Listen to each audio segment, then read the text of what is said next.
because my school and my home used to be like almost an hour or so. So I didn't know what to do.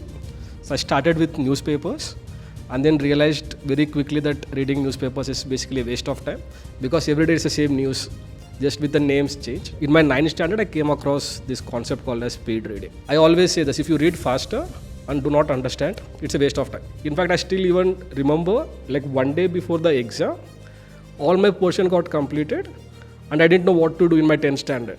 So I was reading Da Vinci Code book.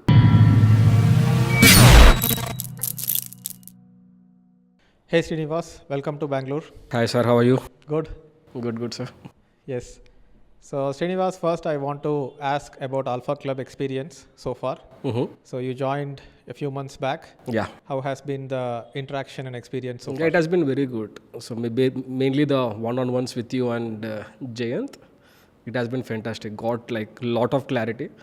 Even though I had like lot of knowledge, so finally I was able to put into like a one-page document. Okay, this is the strategy that I want to do. So that has been the biggest takeaway so far. Especially when you are part of a mastermind, you see other business owners, what they are doing. And even though you might have pretty good conviction on the way you should be doing things, having one more sounding board where somebody else comes and says that, yeah, you are in the right track itself, that validation gives like a lot of speed of implementation.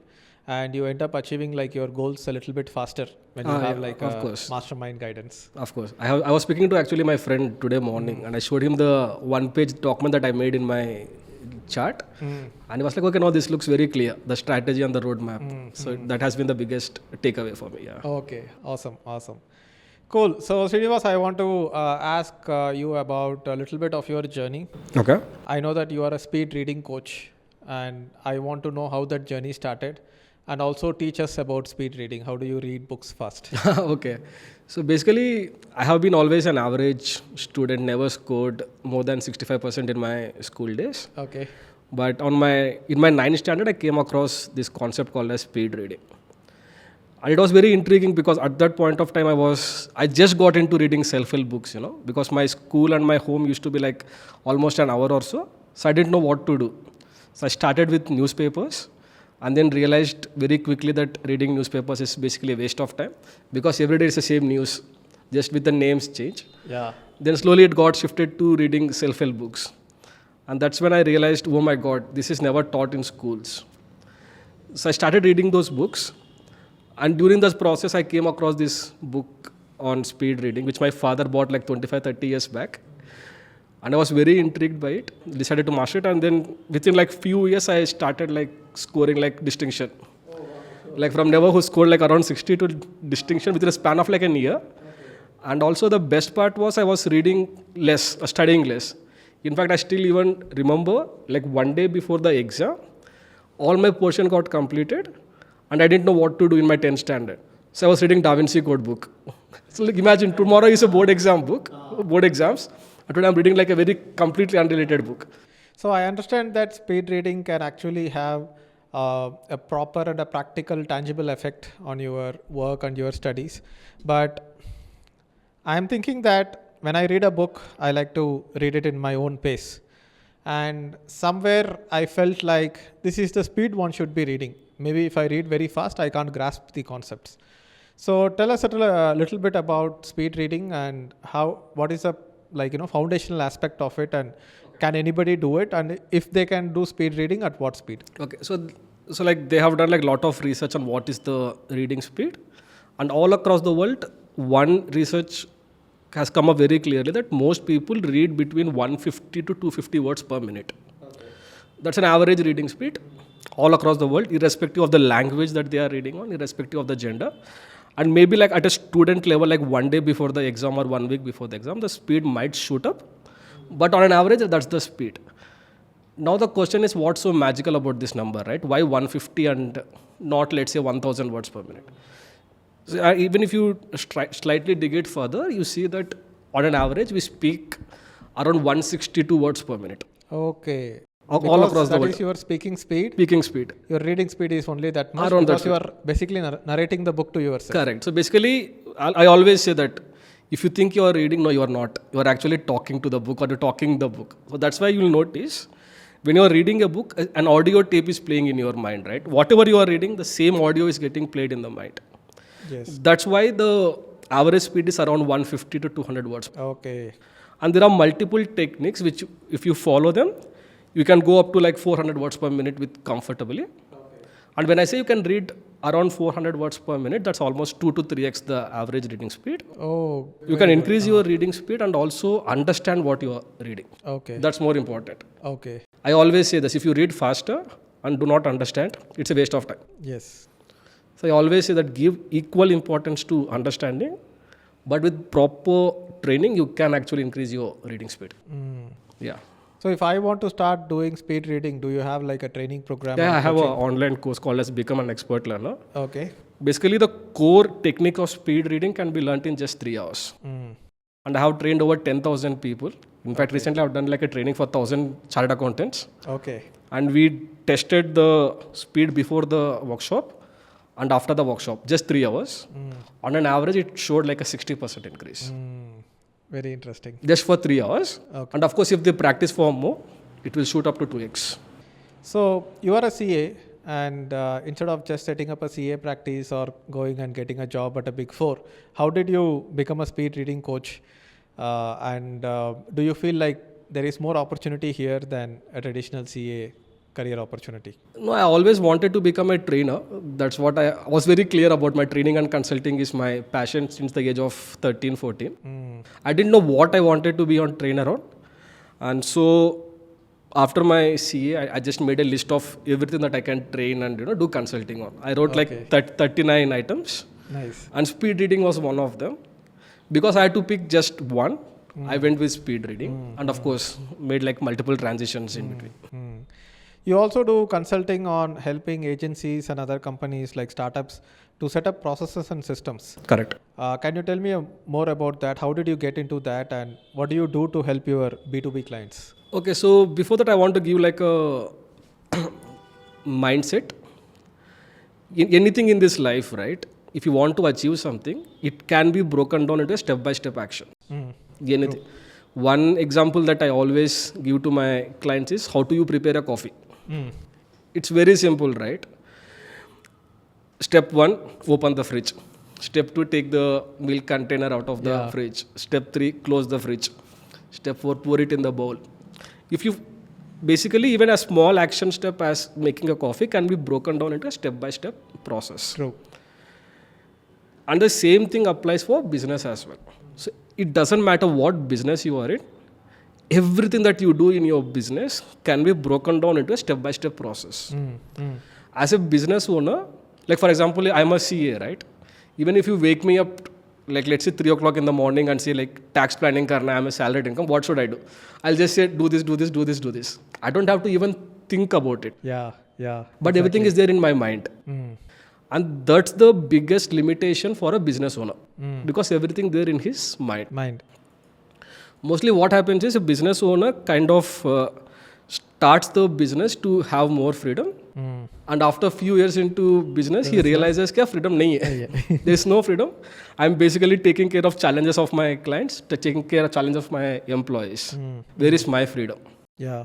And to achieve that freedom, I help business owner to set up those processes in place. Basically what I do is, okay, now what is it that you are doing in the company? Can we document it in form of a process? Like in form of an SOP. That's what technical term is. The moment you document in form of a SOP, you can give that SOP to someone else. And if they replicate that SOP to the T, they can achieve the same result. Got it. Now the business owner is out of that process. Can you give a few examples of such processes? Like what would people follow? Or what would they be doing? Like for example, the first thing that I started with is, the first process that I ever made in my life is how do you write a blog post? So it used to take me like 3 days to write a blog post, research and outline and everything, because I was going everywhere, right? So what I did was I spent like few hours on internet studying the best practices and made it into a step-by-step process. Step 1, research. How do you research? These are the steps. Step 2, outline. How do you structure an outline? This is the process. Then the body. The moment I made that process, right, now I'm very crystal clear what I should do. Step 1 is this. Only focus on doing that. So now I don't have to think. Got it. It took me from 3 hours, 3 days, to just like few hours. I thought, okay, now if as a solopreneur, if I can do this, imagine what business owner can achieve if he has a team of, let's say, 10 people or 40 people. That's how the consulting started. Okay, now this makes more sense. Let me teach business owners how do you do that. Because I come from a CA background. So I see like multiple CA firms facing the similar challenges, right? As a CA, they are very expert. But getting things done from others can be a slight challenge. So that's when I started my consulting. So basically what I do is I help business owners, mostly service providers and agency owners, set up scalable systems and processes in their company. Once they do that, we realize that they can actually reduce up to 80% of their time in operations. And it will lead to more time with their family, more freedom, and at least more time with self. Yes. And they finally can take some vacation. But I think if you have to innovate something, you still can't put that into a process and system, right? If you are testing out a new product, you're like, doing like market research. And then once you have got the product market fit, you can put that into a process and system so that there is a product component to it and there is a service component to it. Service component, the team will take care of providing the service. There will be a step-by-step, system for onboarding, delivering the product, feedback and everything. But if you are innovating and trying to come up with something new, can you put systems and process for that as well? We can put it. Of course, I always say that I was speaking to somebody with AlphaClub yesterday, right? So he said, we can't put in form of an SOP, let's say, who do you target? But you can put in an SOP what to target and how to target. Yes, correct. That's one thing. And even like, let's go even very complicated, right? Let's go the most complicated thing a human being can do, like a heart bypass surgery. Now, I want to ask you, do you think we can put that in form of an SOP? Of course. We can, right? It's the most one of the most complicated operations ever. And we can actually create an SOP for it. In fact, I had read a case study many years back. There is a world expert on bypass surgery. What he did was he created a form of an SOP, like what should we do to do a bypass surgery. So I think they came up with 73 or 74 action steps. So they put in form of a SOP, and he realized that as a surgeon, he need not do all the 74 action steps. The core of what he needs to do can be done into 3 or 4 steps. So what he did was he trained his team to remaining steps. His team would do the steps, whatever the first 60 or odd. He would come, do those 3 or 4 steps, and then the team will do the remaining. So as complicated as bypass surgery or heart surgery can be form of SOP. And in fact, there are people who have put, how do you draw? It's like a creative, right? Even that has been put in form of an SOP. Got it. So what you said gives me a fair idea on why SOPs are important and it can be beneficial for the business. As you said, business owners don't have freedom. And I can't think of taking a 2-week vacation right now. So many things are happening. I have to be here. So eventually your promise is that, yes, you can set up everything into a well-oiled machine and you should be able to take time off from the business. Fair enough, sold. So let's assume that you are coming into our business to help us set up process and systems. What is the approach that you would take? What are the questions that you will ask in the beginning? What is the data collection that you will do? And then we will get to how you will be able to help us. But what would you want to know about the business like us? To even set up process and systems and help them? So I always start with this question, how does your org chart look like? Organization chart looks like. So that will give us a clarity on the departments. Let me ask you then. Give me 3 departments in your company. I think the team is too small to have departments, but I would say we have the micro internship program, which is a separate product, and we have one person, Kamna Jain, taking care of the operations and the product delivery to a large extent in terms of service to that particular product. We have AlphaClub as a separate product, which Jayant primarily takes care of bringing in sales and conversions for AlphaClub from the existing leads that we have. Jayant also heads a sales team of 2 people who report to Jayant. Correct. Jayant also heads another person in the company. His name is Vignesh, and Vignesh is an account manager for AlphaClub customers. So AlphaClub operations is handled by Jayant. Micro internship operations is handled by Kamna, and one more person, Krishna, who takes care of support tickets, payment issues, anything that existing students are asking for. And then we do a lot of content creation, which primarily is headed by me. So we have a content creation department, and we have two major products which are just continuously going on with new customers, delivery, advertising. So this is how the business looks like. Super. So broadly, we can put it like this, right? Let's say marketing, sales, micro internship, Alpha Club, and so on. Yes. No, because I'm into Alpha Club, so I know that Alpha Club only. Let's say Alpha Club, Jayant is leading the Alpha Club, for example. Now, can you tell me what are the top 5 to 10 action steps that he takes on a regular basis? Okay. So he reviews all the applications that comes in. Correct. And then rejects the people who are unqualified. So they don't end up wasting our salespeople time. He also does one-on-one calls with our existing members where any help is needed. But right now, more of the one-on-one calls are taken by Vignesh. So that process is in the process of transition.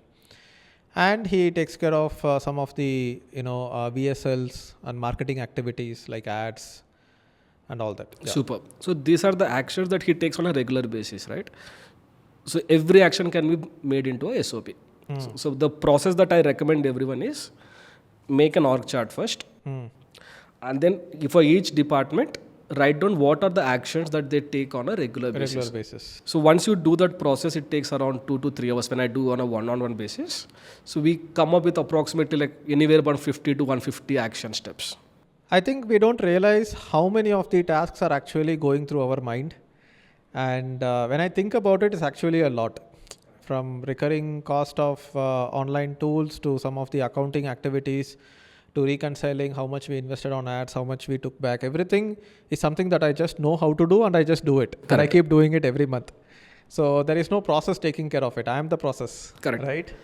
So that's the challenge with like a small team, right? You are everything. Yeah. If you're out of the business is collapsed. So you become the bottleneck. Okay. So now I am sold on the idea that a lot of things are just mentally driven and you are just going ahead and doing it. But now let's say we create a step-by-step checklist and process for it. So as you said, like for example, every month I have to renew Zoom manually. And what I would do, I would visit the Zoom URL. There is a username and password. We log in, we go into the invoices section. We put in our corporate credit card. It generates an OTP. We have to take the OTP from the phone, and that phone is with one person in the organization. Put it back and then put a checklist that, okay, Zoom renewal done.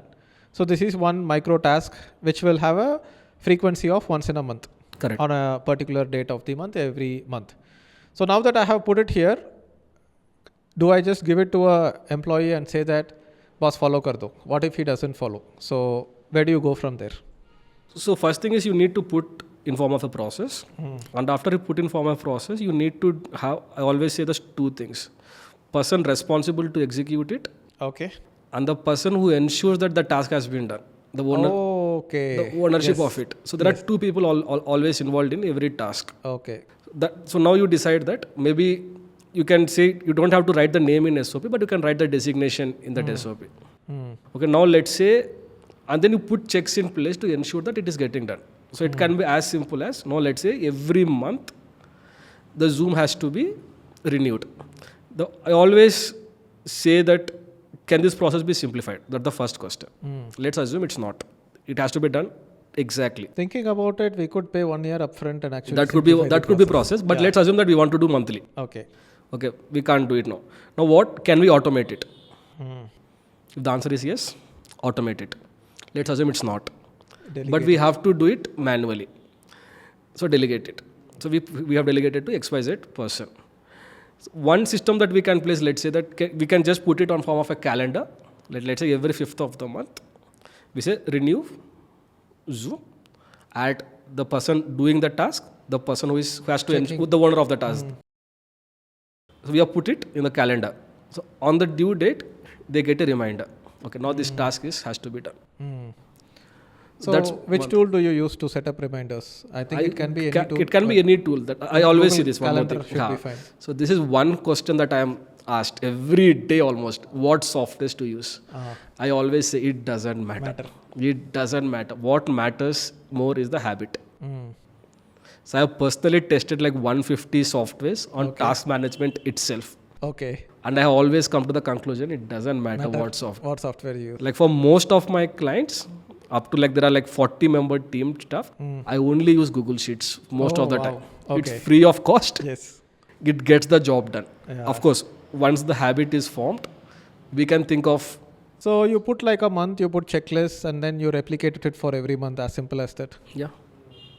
Got it. So even like there are softwares where you can say like remind me every month. So personally, I use a software called as For an Todoist. example, if you can give some software, I am sure that you use Notion. You are a fan of Notion. Yeah, I'm using Notion, but Notion doesn't have the. I don't think as on date doesn't have the reminders so far. Feature. Okay. So I use the software called as Todoist at a personal level, Todoist. So it's a very good software at a individual level, but it's not so great if you have a very huge team. Okay. Even for small teams, it's fine, but not for a huge team. And if you have like a reasonably large team, I recommend a software called as ClickUp. Okay. CLICK-up.com. So these are the two task management softwares that I use if you are focusing only on the task management as such. Yeah. Got it. Nice. Do you have any examples to show of how a typical system and processes for a company will look like? Can you tell me like? Do you have any example of a system and processes map for a company? Oh, I can, but should I show it here? You have to. No, if it is a client thing, then we can't show it publicly. Right. Yeah, that's only there is some privacy thing. So basically, I'll tell you like how it works, right? Start with. I always say that these are the elements that needs to be there in every SOP. Date of creation, date of updation, who prepared that SOP. Okay. Then you write down what is the objective of the process. So when I say objective, if I follow this process, what outcome am I achieving or what problem is it solving? Once I write that, I write down all the major milestones that needs to be done to achieve this outcome. Okay. The major milestones are done. Then I go to each milestone, and to achieve that milestone, how do I even break it into an action steps? Got it. So if I do these action steps, the first milestone is done. The moment the first milestone is achieved, we go to the second milestone and do the action steps. Got it. So you have written on all the steps. Now ask yourself who will be doing every step and who is the owner of it, like who is the person responsible for it. Then you also write down what software resources I need to use to execute this SOP. Now let's say if I am using Todoist, for example, I'll put in the SOP itself, okay, use Todoist.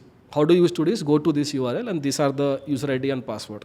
Got it. Or access from here the password of it. So if you do all these steps, you have like a very detailed SOP. You can put it in form of a Word file to start with. Yeah. That becomes a SOP in itself. And if you want to some repetitive tasks ke liye, maybe you can even take a printout of it and ask people to like put tick mark in the checklist as well. Yeah. And if you want to go slightly advanced, you can document this entire SOP in form of a screen recording video. Yes. And there are multiple free softwares and paid softwares that you can use. Yeah. Screen recording, we have Loom or Loom, or even you can ScreenFlow, or even you can. So we just basically show them this is how you do it, and then give it to them, ask them to do it, and then put somebody else in charge of checking them. That as simple as that. So let's say you come into a company and there are a lot of things to be systemized and processized, if that's a word. So how do you choose and prioritize? Which is the first thing that you have to do? So I say that you have like two ways of looking at it.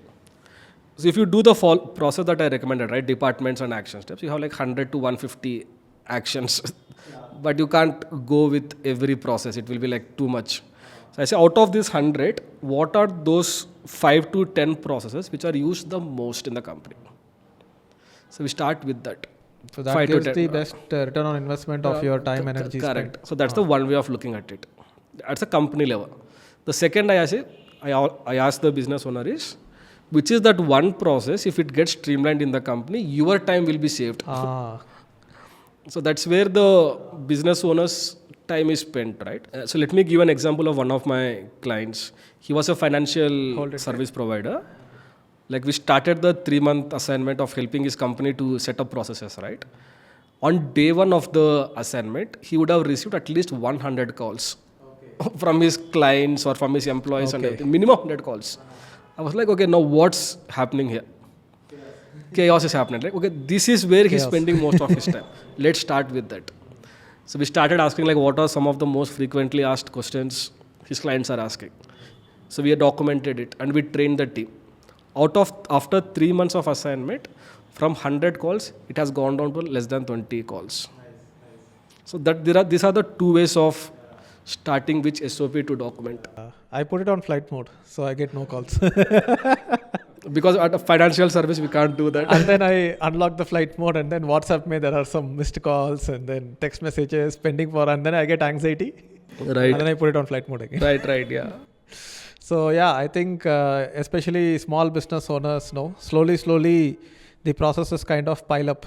Correct. And you don't have proper delegation or automation, and because of that, without you knowing, you end up becoming like a slave to the business, and the business is like a monster that you have built, and that monster is holding you captive now. Correct. So you don't have the leverage to even grow and innovate at this stage, because most of the things are going in firefighting and you are just going from one thing to another. So before companies try to scale, they should even consider going ahead and setting up these process and systems so that they can build on top of it. Like every layer of process and systems is like a foundation on top of which new innovation, new products can be launched. Correct. Mm-hmm. Very interesting. So can you tell me some of the emotional reactions of your clients after they saw the power of this system? Oh, they are completely free.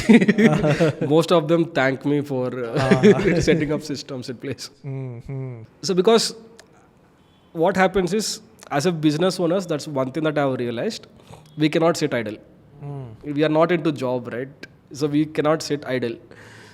But at the same time, we want to spend our time doing those tasks which we really like or which we feel are productive. Yeah. If we don't have those systems and processes, we are spending time on those tasks which are like completely irritate us, or we don't like those tasks. But we have to do it just for the sake of doing it. Yeah. So there is no sense of accomplishment or fulfillment at the end of the day. It will always feel like yaar kuch kiya hi nahi hai. I am very unproductive after the end of the day. So if you have those systems and processes, at least those small actions are taken care of by the team, and you can focus on the big level things and the important things like scaling of the company or whatever that you think is important. Yeah. Of course, for me, I think the most important thing that I do is read books and learn new things. Because if you stop that, then you won't have enough new ideas and skills to implement in your business. Correct. And if you don't implement it in your business, then you won't get validated results which you can teach to other people. That is how I look at it. Every training program or educator or every niche is always dynamic. It's never static. So you have to practice what you preach. And to practice it well, you need to read. Correct. And right now I feel like I don't have enough time to read. I don't have enough time to practice, but I'm delivering training, products and services to my students. And that is taking up a lot of my time. So I need to systemize things one by one. And I think you should help us. I'm definitely helping you as well. And super impressed by your level of focus. And I think that day you said you have read 3,000 books. Yeah, over 3,000 books. Oh, fantastic, man. So where do you see your practice growing in the future? 5 years, 10 years? What's your dream to take? So right now my only mission or vision is to help 10,000 business owners set up systems and processes in their company. That's the only goal right now in terms of consulting. Nice. And let's have a look at your website as well. What's the URL? Srinivas, SRINI. Yeah, that's the one. Yes. I help service providers and agency owners who have a team of at least 3 people. I have to change it to at least 10 members. Okay. Very specific. Set up scalable systems and processes. So they spend 80% less time in day-to-day operations and more time getting new clients. Awesome. More profits, more freedom, more time with family, onboard and train employees faster. Book a strategy call. Very well done. Yeah, Did you get a designer to design this website? No, I have done it myself. Nice. Number one, firefighting and overwhelm, lack of clarity. So you know your customers' pain points very clearly. Yeah, this is the most important part, Ah. right? So 94%. So you know this Edward Deming, right? He's Yeah. the like number one expert on Mm. systems and everything. Mm. So, So he was the 94% one. of problems can be solved if you set He was up the one systems. who said, "In God we trust, but everyone else should bring data." Right? Let's check it right away. I'm curious. Something like that. He's Yeah. the guy who's the total quality management and Yeah, it's the same guy. In God we trust, all others must bring data. If you go to Bangalore IT Park side, you will see guys wearing t-shirts which says this quote. okay. Having a system-driven business can help you get clarity, reduce employee turnover, take stress-free vacations. That's very important. It has been 4 months since my marriage and I have not taken a honeymoon yet. So Yeah, so these are the possibly 5 steps that we implement with our okay. companies, clients. And this is also very specific, very clear. Digital marketing agencies, service providers, solopreneurs. Very well done website. And of all the members in Alpha Club, I think you are like, let's say, one of the top 10% people who have their niche like zeroed in, very clear, Okay. very focused. A lot of people are still struggling to refine their niche. Okay. And they are doing a little bit of this, little bit of that. Your target customer and their pain points is very clear, which means that you are way ahead already as you have joined Alpha Club. I think we can definitely look at taking this to the next level by helping you build a better content marketing funnel. I think Sure. that's what you should start doing. So already you have a bunch of blog posts, and with whatever you have written, what an entrepreneur goes through is kind of clear. But what if you put it in a 30-day newsletter? Yeah. And every headline is matching with a pain point that the entrepreneur is facing. So you could ask questions like, are you not able to spend enough time with your family? When was the last time you took a vacation? So these are the things which will invoke an emotional response. Arey, this guy is like touching right at the pain point. So I think we should definitely build an email funnel for you like that, a 30-day course. Start generating leads from various sources and aim for at least 3,000 to 5,000 leads in a month. And we will also possibly look at creating a self-serve course on setting up process and systems which can become like the top of the funnel product, and then a mastermind, and then consulting. So this is what I have been thinking about recently, that if you have to, let's say, scale your business to 10 lakhs a month in profit, not revenue, I basically kind of gave like 2 different scenarios, that if you need to generate 10 lakhs positive cash flow every month, how much capital do you need? That bank interest alone will give you 10 lakhs is 20 crores. Assuming on a very nominal level that bank interest rate is 6% per year. So you need 20 crores of capital, but nobody will put 20 crores in a bank and earn in fixed deposit interest, because that 20 crores will be worth nothing after 20 years due to inflation. And the better idea is to invest in real estate.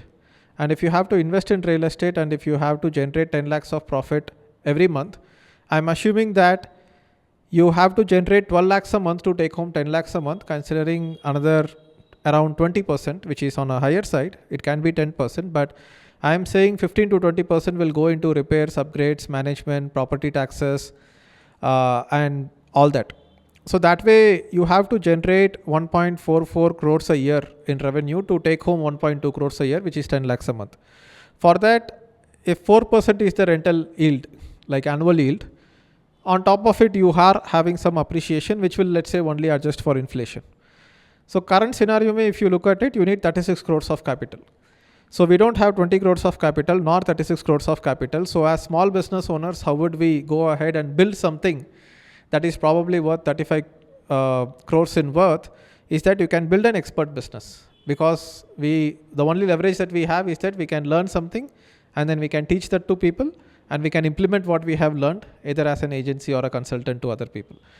And if we have to get to 10 lakh a month in profit, We can think about a 50% margin business, which is quite possible as a personal brand driven business, where let's say you are targeting a monthly revenue of 20 lakh and 50% margin may monthly you are making 10 lakh and yearly revenue is 2.4 crores. In case you have to put a valuation to it, then you can think of 15x of 2.4 crores, which is around 35-36 crores. Or if we quickly do a calculation, 15x. So 15x valuation you can put for yourself, but it's a valuation only in your mind. The business might be 35 crores worth to you because it is generating 10 lakh a month plus the sacrifice of you having to work inside your own business. But at the same time, nobody is going to buy this business, right? But if still, this could be the first stepping stone to building something that generates cash flow. So imagine you have a self-paced course where you are charging 10,000 rupees for it. You have 100 customers a month and you make 10 lakh a month in revenue. Yearly customers 1,200. And then you upgrade people to a cohort-based course. 20 people monthly you take. Monthly revenue you make 4 lakh. Yearly you have 240 customers. Or this can be 10 people at 40,000 also. You can move these numbers around a little bit. Then you have like a mastermind program, something like AlphaClub, where you are charging 1 lakh per year. And you are only targeting 24 people per year, not even 100 members to start with. And then you have consulting or agency where you get 1 new customer a month. You charge 4 lakh a year. And that gives you every month 4 lakh ka cash flow. And you aim for like 12 clients in a year. But you only work with the top tier clients. Right? So that way, if you look at the cost, you can reinvest 80% of it back in the self-paced course. If you are making 10,000, you can even reinvest like 6,000 to 7,000 back into ads and 1,000 into a little bit of operations and just make a profit of 2 lakhs in the entire 10 lakh investment. But with the rest of the things, you will end up making like more margins because your involvement is higher and you can consult people and you can still generate like a monthly profit of 10 lakhs. A lot of people do this and a lot of people do 30 lakhs, 40 lakhs with almost like 50-60% margin. People are doing it in the expert business, but I incline more towards a 20% margin business, which means that I don't need to be doing all the things myself and the business can run on processes and systems. I can hire good talent, and being a training company, you have the advantage of hiring good talent because you are training people and you pick out the best people from that training. So imagine you invest 100% back into the self-paced course ka revenue. You invest 50% of all the remaining revenue back into the growth of the business. Now you need to generate 50 lakh a month in revenue and you will make 10 lakh a month in profit at 20 lakh, at 20% profit margin, right? Not 50% profit margin. So that way, basically what I am looking at is the same kind of metrics, but you are just trying to increase the revenue and reduce the profit and make the business run on talent. And my assumption is that if you have a business that makes 50 lakh month in profit, then month in revenue, this is a much more saleable business because first of all, you are generating 6 crores per year. 15x revenue multiple might be unrealistic. Plus it's a business which is kind of linked to the key man who is doing the work. So that way you want something that has a lesser revenue multiple. So if you are having like a 6 crore per year revenue, then you just need a 6x revenue multiple to look at a 35 crore valuation. So within 3 to 5 years, one can build a business which makes 6 crores per year or 50 lakh a month in revenue with 10 lakh profit, which is equivalent of having built a net worth of 35 crores is my argument. That we can't inherit it, we can't get married to it, nor we can win it in a lottery, right? A person like you or me, if we have to become a multimillionaire, we have to build a business that throws 10 lakh a month in cash flow, plus it gives you a certain level of freedom because obviously real estate is too much freedom. You can put a manager, he will take care of the property and it will keep getting adjusted for inflation. Here in this business, you definitely have to do a little bit more of active service to the business because in real estate, it's more like a lying asset. Correct. Right? But it still needs some 10% of maintenance. And if you have a tenant leave, then you have to get a new tenant. Some tenant is not paying, then you have to call him, or you might have to evict a tenant at some point. It also requires a little bit of work when you own real estate. But a business can kind of create value out of thin air purely based on your own intellect, innovation, hard work and sweat equity that you put. And in 3 to 5 years, if you can step out of the business and still the business is churning out monthly 10 lakh in profit, then you have pretty much arrived. You have created that wealth out of thin air. And you will be much better than the person who has inherited 35 crores because you have built this out of thin air and now you can even 10x this. Correct. Right. So my calculation is that if you conservatively take it to 2 crores per month in revenue and 40 lakh a month in profit at 20%, and you are looking at 24 crores a year in revenue, and if you give the same 6x valuation to a 24 crore per year revenue, that's almost like 150 crores. How else can you possibly think of getting rich in this day and age? You can't become a sports star. You are not Virat Kohli. You can't become a celebrity and go to Bollywood. I mean, we know that, we can't be like Hrithik Roshan, or, women can't be Aishwarya Rai or whatever it might be. And you can't win a lottery. You can't do any crime. The best way is to build a business which throws out cash flow. So I kind of took a angle like this to explain, how we can build wealth as experts. Yeah, very well put. Yeah. So for this to work, and especially for the 20% margin business, which mostly runs on process systems and grows better than real estate. What real estate grows year on year, business should grow better than that. Of Otherwise, course. there is no point. There's no point, of course. Yeah.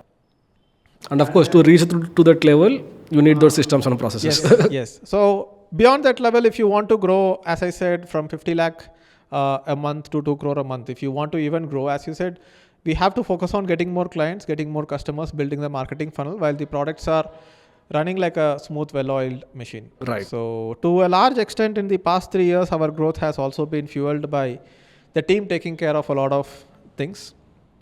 I was fortunate enough to hire a few people who built the process and systems so that the people reporting to them can follow it properly. True. So that way I did not have to get into that myself, but that doesn't mean that a significant portion of the repetitive tasks in my business is still lying on my own responsibility. Right. Which we will sit and, iron it out. Yeah, of course, you can hire, if you're not an expert in processes, you can hire somebody who will help you to set up those processes in the company. Yeah. And then they can train the team to execute those processes. That. And that's where you come in. That's where I come in. Also, let me give you an example of one of the experts in the world, right? I saw his interview where he said, 25 years ago, he hired somebody to set up systems in his company. Now, those people are no longer there in the company, but the processes are still followed in the company till date, after 25 years. Nice. So I wanted to just leave you with a few action points and for the audience as well. So let's put it, action points. So steps to be taken. See, you are an expert in this. You have read 3,000 books and it's high time that we increase your revenue. That is a responsibility we take from AlphaClub, especially on the digital marketing funnel side. So 30-day newsletter on ideally a drip sequence on the pain points that entrepreneurs face in their small business. You can literally become the Michael Gerber of India. Yeah. Right? That should be your goal. And you should definitely have a blog and YouTube channel where you post one post a week. You can even write 4 blog posts in a few days and schedule it for the upcoming month. And you should have a community with a small entry fee so that you only let in people who are seriously interested. It could be $9.99 lifetime. A lot of people do that. So you have only serious people come into this entire community, and you have to package your 3-month consulting program into a membership is what I would say. It could be like AlphaClub membership. You can make it 6 months or 1 year if you want. In fact, the membership can have a 1 year membership is what you show out there. That is what you have. But you can say that in 3 months, I will do the initial systems and process setup for you. But you also get 1 year membership to my community. Yep. And where we have an event or something. And this upfront setup fee, which you collect for 3 months, need not be paid every year. It's just a renewal fee. So if you're charging, let's say 5 lakh upfront, उसमें 2 lakh might be membership fee and 3 lakh might be setup fee for the first 3 months. But every year they keep renewing it for 2 lakhs because they have already sunk the cost, which is 3 lakhs. So the first year में membership का eligibility हो गया. So this particular membership can make sure that you can either have mentors working for you, or you can also have a particular level of involvement with these members. But they will have ongoing support. Let's say you discover a new tool after 3 months. They need to stay in touch with you, right? You are the ones who helped them so much. It's always much easier to retain existing customers and sell more to them than get new customers. So that way, there should be like a hybrid of agency/consulting plus mastermind community. I think if you do all this, then we can, run ads for the ebook, which has 30 chapters, which is the same as the 30-day newsletter that you have written. And this can become the lead magnet. And the lead magnet can get at least 100 leads a day. Minimum is what I am saying, which will give you 3,000 leads a month. And you probably need to get like 3 customers in a month, which is 0.1% conversion ratio, who pay 5 lakh upfront. This will immediately take your business to 15 lakh a month in revenue.